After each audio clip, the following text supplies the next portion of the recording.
नमस्कार सर्वांना, श्री स्वामी समर्थ. आज आपण पाहणार आहोत सकाळी अगदी घाई गडबडीच्या वेळेमध्ये कमी वेळेमध्ये बनवून होणारी घावण्याची रेसिपी. चला तर रेसिपीला सुरुवात करूया. प्रथम मी इथे 2 प्रकारचे पीठ घेतलेले आहे, एक तर तांदळाचे आणि नाचणीचे. आज मी तुम्हाला 2 प्रकारच्या घावण्याची रेसिपी दाखवणार आहे.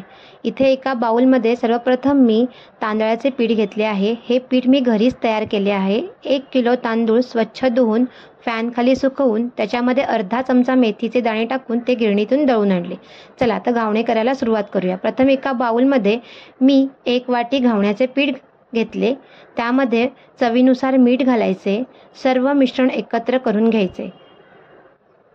सर्व मिश्रण एकत्र झाल्यानंतर त्यामध्ये थोडे थोडे पाणी घालून आपल्याला हे मिश्रण पातळसर असे करून घ्यायचे आहे.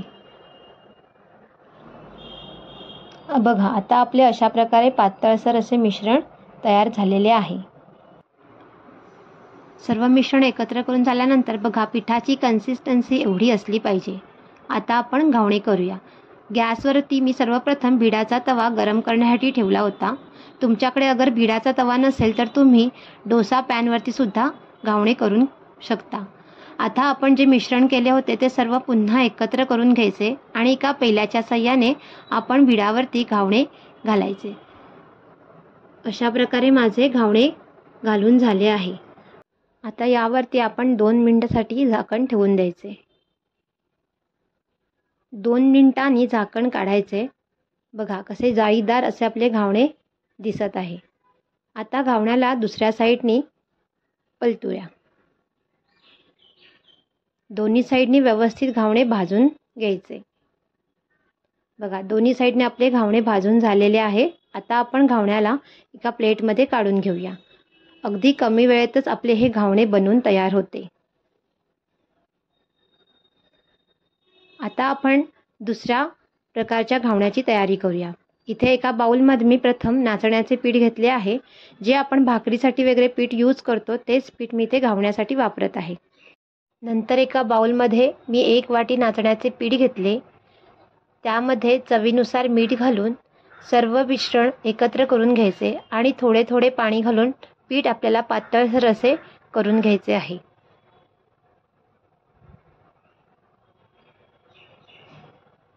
अशा प्रकारे पीठ माझे पातळसर असे करून झालेले आहे.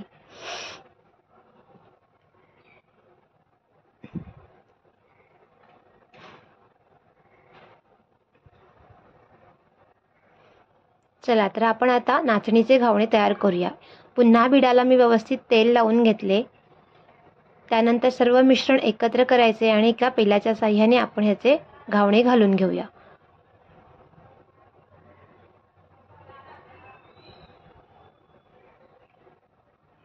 घावणे घालून झाल्यानंतर त्यावरती 2 मिनिटासाठी झाकण ठेवायचे. 2 मिनिटांनी झाकण काढल्यावरती जाळीदार असे आपले घावणे दिसत आहे.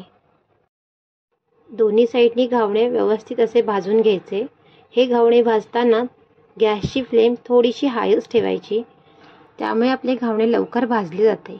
आता आपले घावणे दोन्ही साईडनी भाजून झालेले आहे. आता आपण त्याला प्लेटमध्ये काढून घेऊया. बघा, किती छान असे जाळीदार घावणे आपले तयार झाले आहे. आता आपण घावण्यासोबत खाल्ली जाणारी चटणी कशी करायची ते बघूया. एका मिक्सर पॉटमध्ये मी इथे 1 वाटी खोबरे घेतले आहे. त्यामध्ये थोडीशी कोथिंबीर, आपल्या चवीनुसार हिरवी मिरची घालायची. 2 लसणाच्या पाकळ्या घेतलेल्या आहेत. चवीपुरते मीठ घालायचे. चवीपुरती थोडीशी साखर घालायची आणि सर्व मिश्रण आपण मिक्सरमध्ये बारीक करून घ्यायचे. बघा, इथे आता माझी चटणी बारीक झालेली आहे. आता आपण चटणी एका बाउलमध्ये काढून घेऊया आणि चटणीला तडका देऊया. तडका पॅनमध्ये मी 1 पळी तेल गरम करून घेतलेले आहे.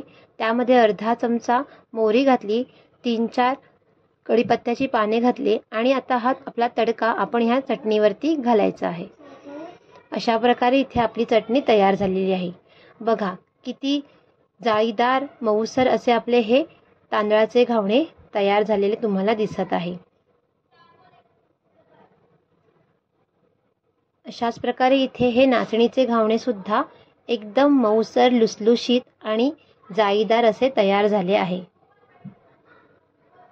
अगदी खायला हेल्दी असे हे घावणे आपले तयार आहे.